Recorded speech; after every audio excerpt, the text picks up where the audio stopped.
عزیزان، هر بابایی از دنیا بره برای خانواده و فرزندان چند جا سخته، خیلی بهشون سخت میگذره. من به دو جا اشاره کنم. کدوم لحظه؟ یکی اون لحظه ای که بابا رو به بیمارستان میبرن، برای سلامتی بابا دست به دعا میشن، با امید این که بابا به سلامت برگرده.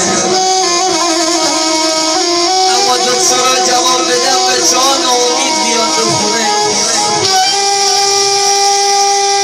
میگن این لحظه خیلی به بچه ها سخت میگذره.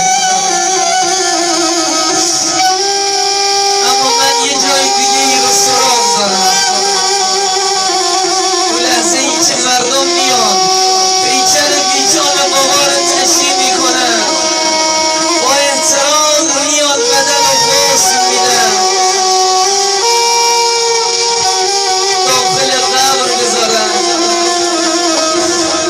برای بچه های پدر و مادر خیلی سخته.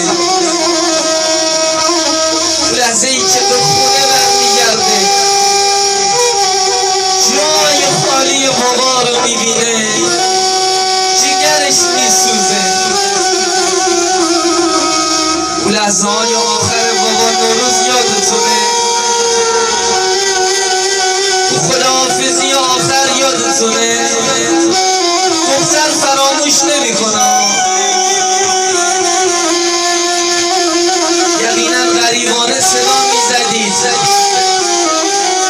مامان بمانی جان، اون ایامی که تو رو از دست دادم